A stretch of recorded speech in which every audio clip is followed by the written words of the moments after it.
सभी को नमस्कार।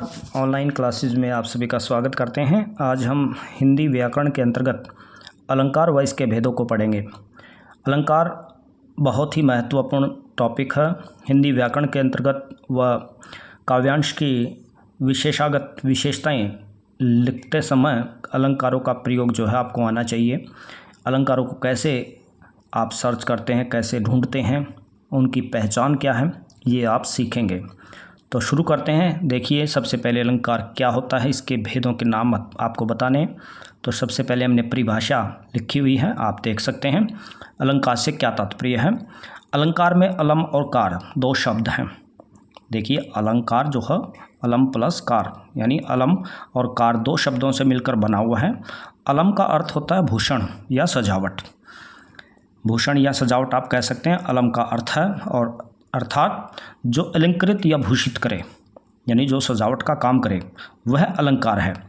स्त्रियां अपने साज श्रृंगार के लिए आभूषणों का प्रयोग करती हैं, यानी अपने संवरने के लिए आभूषणों का प्रयोग करती हैं, आप जानते हैं। अतः आभूषण अलंकार ही होते हैं या अलंकार कहलाते हैं। ठीक इसी प्रकार कविता कामिनी में अपने श्रृंगार और सजावट के लिए जिन तत्वों का प्रयोग करती है वे अलंकार कहलाते हैं। यानी कविता का सौंदर्य जिन साज सज्जों से, जिन प्रयोगों से बढ़ता है, वे ही अलंकार हैं। आसान शब्दों में आप कह सकते हैं, दूसरे शब्दों में आप छोटी सी परिभाषा बना सकते हैं। काव्य की शोभा बढ़ाने वाले तत्वों को अलंकार कहा जाता है। तो ये आप लिख सकते हैं, बिल्कुल साधारण शब्दों में ये इसकी परिभाषा हो जाएगी कि काव्य की शोभा बढ़ाने वाले तत्वों को अलंकार कहा जाता है, या जो गुणधर्म होता है काव्य में जिससे उसकी शोभा बढ़ती है, वो अलंकार ही होता है। तो देखिए, अलंकार के भेद मुख्यतः दो भेद होते हैं, शब्दालंकार और अर्थालंकार। कुछ विद्वान जो हैं उभयालंकार भी मानते हैं, लेकिन आप फिलहाल शब्दालंकार और अर्थालंकार को ही समझें। शब्दालंकार, जहाँ शब्द विशेष के कारण काव्य में चमत्कार उत्पन्न हो, यानी काव्य की शोभा बढ़ाने के लिए जब हम शब्द को ही महत्व देते हैं तो काव्य में चमत्कार उत्पन्न होता है, उसकी शोभा बढ़ती है, तो वहाँ शब्दालंकार होगा। इसमें अनुप्रास, यमक, श्लेष, वक्रोक्ति, विवक्षा आदि शामिल हैं। दूसरा अर्थालंकार, जहाँ काव्य में अर्थ के कारण चमत्कार उत्पन्न हो, उसे अर्थालंकार कहते हैं। ऊपर देखिए, शब्दालंकार नाम से ही पता चल रहा है कि शब्दालंकार शब्द से बनता हुआ अलंकार, यानी शब्द की महत्ता जो है बहुत है। यहाँ पे शब्द ही चमत्कार उत्पन्न करता है, शोभा बढ़ाने का कार्य करता है। यदि शब्द को आप बदल देंगे तो अलंकार जो है उसमें समाप्त हो जाता है। ऐसे ही अर्थ, शब्द का जो अर्थ निकलेगा, वाक्य में जो अर्थ निकलेगा, उसके कारण यदि चमत्कार उत्पन्न होता है या शोभा काव्य की बढ़ती है तो आप उसे अर्थालंकार कहते हैं। इसमें उपमा, रूपक, उत्प्रेक्षा, अतिशयोक्ति, विभावना आदि अलंकार शामिल हैं। तो सबसे पहले आज पढ़ेंगे शब्दालंकार और इसके महत्वपूर्ण भेद। सबसे पहले देखिए अनुप्रास अलंकार, आपने नाम से सुना होगा। अनु जिसका अनुसरण किया जाए, तो यहाँ पर आप देख सकते हैं जिस रचना में व्यंजनों की बार बार आवृत्ति के कारण, यानी व्यंजन वर्ण आएंगे, स्वर और व्यंजन आप जो है पढ़ चुके हैं। व्यंजन वर्णों की आवृत्ति के कारण बार बार उसकी आवृत्ति होगी, यानी रिपीट होगा कोई वर्ण बार बार, उसके कारण चमत्कार और सौंदर्य जब काव्य में उत्पन्न होगा, वहाँ अनुप्रास अलंकार होता है। अनुप्रास के भेद हैं छेकानुप्रास, वृत्तानुप्रास, श्रुतानुप्रास, अंत्यानुप्रास और लाटानुप्रास। हालांकि भेदों से प्रश्न नहीं पूछे जाते हैं, तो आप अनुप्रास अलंकार की ही परिभाषा याद रखें और भेदों के नाम याद रखें। अनुप्रास अलंकार के उदाहरण देखिए। जब हमने परिभाषा पढ़ ली है कि भाई व्यंजन वर्णों की आवृत्ति होगी, एक वर्ण बार बार दिखाई देगा आपको, उसकी जो है रिपीटेशन होगी, तो वहाँ अनुप्रास अलंकार होता है। पहला एक काव्यांश का अंश देखिए, पंक्ति देखिए। मुदित महीपति मंदिर आए, सेवक सचिव सुमंत बुलाए। अब यहाँ पे मुदित में म, महीपति में म और मंदिर, यहाँ मैं की आवृत्ति है, व्यंजन वर्ण है। सेवक स, सचिव स, सुमंत, तो यहाँ पर मैं और स की आवृत्ति के कारण इसमें अनुप्रास अलंकार बनता है। तो आगे उदाहरण देखें। बंदो गुरुपद पदुम परागा, पापा की यहाँ पे आवृत्ति की गई है। सुरुचि सुबास सरस अनुरागा में स की अनुवर्ती यानी आवृत्ति की गई है, इसलिए अनुप्रास अलंकार के उदाहरण हैं। ऐसे ही देखिए बहुत सारे उदाहरण हैं जो पेपर में या परीक्षा की दृष्टि से महत्वपूर्ण हैं और पेपर में आते हैं। तो देखिए चारुचंद्र की चंचल किरणें च की आवृत्ति है। विमल वाणी ने वीणा ली व की कमल कोमल क्रम में सप्रेत व का इसमें जो है आवृत्ति है। रघुपति राघव राजा राम में र की आवृत्ति है। अब यहाँ से आप वर्णों से आप पहचान कर सकते हैं कि जब आवृत्ति होती है तो अनुप्रास अलंकार होगा। कालिंदी कूल कदम की डारन, ये परीक्षा की दृष्टि से बहुत ही महत्वपूर्ण पंक्तियां हैं, इनको आप लिख सकते हैं और याद रखें कि आवृत्ति के कारण यहाँ पर जो है अनुप्रास अलंकार है। नीचे देखिए तरनी तनुजा तटतमाल त्रुवर बहुछाए त की आवृत्ति यहाँ पर दी गई है।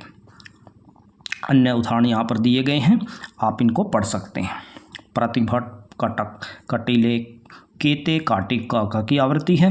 बरसत बारिद बूंद गही बाबा की आवृत्ति है। ऐसे ही रावनु रथी विरथ रघुवीरा र की आवृत्ति के कारण यहाँ पर अनुप्रास अलंकार है। आशा है आपको अनुप्रास अलंकार अच्छे से आपने समझ लिया होगा। इसके कुछ अन्य उदाहरण आप यहाँ पे देख सकते हैं और स्वयं इसकी परख कर सकते हैं। तो देखिए इनको लिख सकते हैं, स्क्रीनशॉट ले सकते हैं।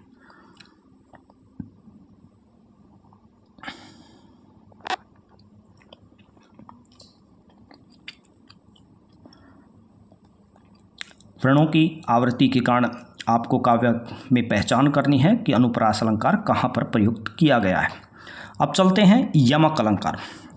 दूसरा अलंकार हम पढ़ेंगे आज, यमक अलंकार। जब काव्य में एक ही शब्द दो या दो से अधिक बार आए, यानी शब्द एक आपको दिखाई देगा लेकिन दो या दो से अधिक बार उसका प्रयोग होगा और उसका अर्थ हर बार जो है अलग होगा, वहाँ यमक अलंकार होता है। यानी एक शब्द होगा जो दो या दो से अधिक बार प्रयोग किया जाएगा, उसका हर अर्थ जो है हर बार वहाँ पर अलग होगा, तो यमक अलंकार वहाँ पर होता है। जैसे पास हीरे हीरे की खान खोजता कहाँ नादान, यहाँ पर हीरे लिखने में आप देख सकते हैं शब्दावली जो है एक जैसी दिखाई देती है। हीरे और अगला हीरे, दो यहाँ पे हीरे समझ में आता है। तो पास हीरे तो यहाँ पर संबोधन के लिए है कि पास हीरे व्यक्ति के लिए संबोधन किया गया है। और दूसरा हीरे की खान, हीरा जो डायमंड जिसको आप बोलते हैं, तो यहाँ पर शब्द जो है अलग अलग अर्थ देता है, तो इसलिए यहाँ यमक अलंकार है। तो काव्य में जब एक शब्द दो या दो से अधिक बार आए और उसके अर्थ भी जो हैं अलग हों, तो वहाँ पर यमक अलंकार होता है। आप समझ सकते हैं। अगला वाक्य देख सकते हैं, अगला काव्यांश पंक्तियाँ देख सकते हैं आप। कनक कनकते सौगुनी मादकता अधिकाय, या खाए बोरात नर वा पाए बोराए।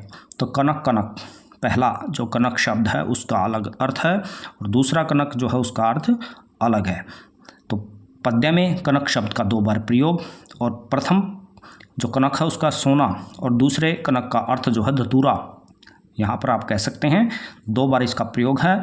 और एक कनक जैसे सोने की जो मादकता है, मदहोशी है, वह धतूरे से ज़्यादा है, अधिकाय है, इसलिए भिन्न अर्थ होने के कारण कनक कनक के यहाँ पर यमक अलंकार होगा। अगले पंक्ति आप देख सकते हैं, कहे कबीर बेनी बेनी ब्याल की चुराई लीनी। ये पंक्तियाँ हैं आपकी, जहाँ जैसा कि आप देख सकते हैं कि ऊपर दिए गए वाक्य में बेनी शब्द दो बार आया है, इसके अर्थ अलग अलग हैं। पहली बार बेनी शब्द कवि की तरफ संकेत करता है, यानी जैसे राम वृक्ष बेनी आपने सुना होगा, बेनीपुरी, तो ऐसे ही कवि के नाम की ओर संकेत करता है।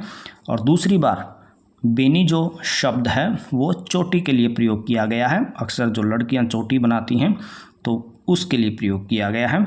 अतः इसके अर्थ में जो भिन्नता आती है, जो शब्दावली के कारण यानी शब्द के कारण ही उसमें चमत्कार उत्पन्न होता है पंक्ति में, इसलिए यमक अलंकार ये होगा और शब्दालंकार के अंतर्गत आएगा। अगला देखिए, काली घटा का घमंड घटा। घटा घटा दो बार शब्द आप देख सकते हैं। पहली घटा का प्रयोग जो है बादलों के रंग की ओर संकेत करता है और दूसरा घटा यानी कम होने की ओर संकेत करता है।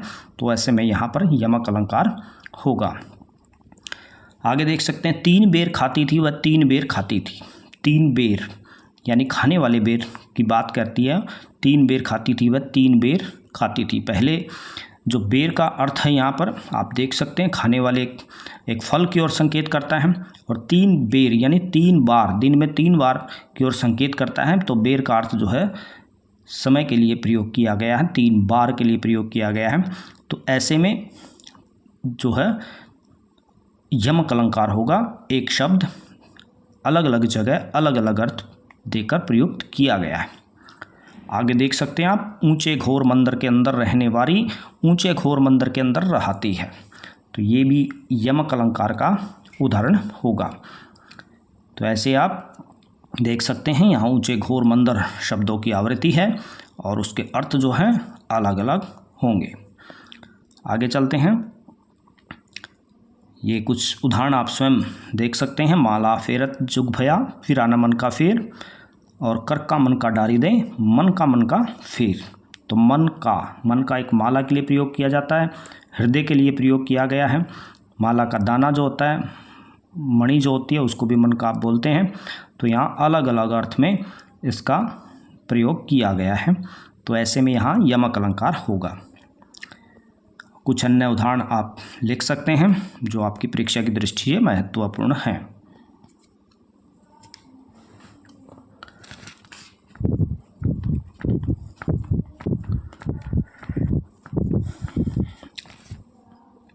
तीसरा अलंकार आज हम पढ़ेंगे श्लेष अलंकार। श्लेष का अर्थ होता चिपकना। जहाँ एक शब्द एक ही बार प्रयुक्त होने पर 2 या उससे अधिक अर्थ दे, वहाँ श्लेष अलंकार होता है। देखो यमक में क्या था, एक शब्द एक से अधिक बार प्रयोग होगा और उसका अर्थ अलग होगा। लेकिन यहाँ शब्द एक ही बार प्रयोग है और वह एक से अधिक अर्थ देता है, तो वहाँ श्लेष अलंकार होता है। यानी एक शब्द में कई अर्थ चिपके होते हैं। दूसरे शब्दों में आप परिभाषा देख सकते हैं, जहाँ एक ही शब्द में 2 या 2 से अधिक अर्थ चिपके हों या निकलते हों, वहाँ श्लेष अलंकार होता है। तो जैसे रहीमन पानी राखिए, बिन पानी सब सून, पानी गए न उबरे, मोती मानुष चून। तो यहाँ पानी जो शब्द है वो श्लिष्ट है और इन पंक्तियों में जो है उसके 3 अर्थ निकलते हैं। मोती के अर्थ में चमक निकलती है, मानुष के मनुष्य के अर्थ में प्रतिष्ठा या इज्जत कह सकते हो, चूने के अर्थ में जल का प्रयोग आप करेंगे। यानी रहीमन जी कहते हैं कि पानी हमें हमेशा साथ में रखना चाहिए। बिन पानी के यानी बिना चमक के या बिना प्रतिष्ठा के या बिना जल के जो है सब जो है सूना होता है। जैसे मोती के लिए अगर पानी नहीं होगा यानी उसमें चमक नहीं होगी तो कोई महत्ता नहीं है। मनुष्य में अगर पानी नहीं है यानी इज्जत और प्रतिष्ठा नहीं है तो उसका अर्थ जो है बेकार है। ऐसे ही चून यानी आटे के लिए, तो यहाँ जल का प्रयोग है, जल के लिए प्रयुक्त शब्द कह सकते हैं। हालांकि अलग अलग आपको दिखाई देता है लेकिन एक शब्द में कई अर्थ यहाँ पे छुपे हुए हैं। श्लेष अलंकार होगा। नर की अरु नर नील की गति एक कर जोए, जेतो नीचे हाई चले तेते ऊंचो हो। तो उदाहरण जो दिया गया है, नीचे हवे चले, ऊंचे हो शब्द में सामान्यतः एक ही अर्थ का बोध कराते हैं, लेकिन नर और नल नीर के प्रसंग में दोनों अर्थ जो हैं अलग अलग निकल जाते हैं। जैसे अगर कहें नल नीर की भांति एक करे जो है, जैतो नीचे है चले, यानी नल अगर नीचा रहेगा तो पानी पीने में आसानी होगी। वैसे ही नर की अगर बात करें तो जितना नीचा यानी जितना झुककर व्यक्ति विनम्र भाव से अगर रहता है तो उसका उतना ही ऊंचा यानी उतनी ही प्रतिष्ठा या उतना ही सम्मान किया जाता है। तो अलग अलग अर्थ में यहाँ नल और नल नीर के प्रसंग में भिन्न भिन्न अर्थ प्रतीत करते हैं। तो ऐसे में उदाहरण होगा ये श्लेष अलंकार का। और पंक्तियाँ भी आप देख सकते हैं, ये उदाहरण हैं सभी श्लेष अलंकार के, जहाँ एक शब्द में कई अर्थ चिपके होंगे, एक जैसे प्रतीत होंगे लेकिन उनके अर्थ जो हैं एक शब्द में ही कई अर्थ छुपे होंगे। ये आप देख सकते हैं।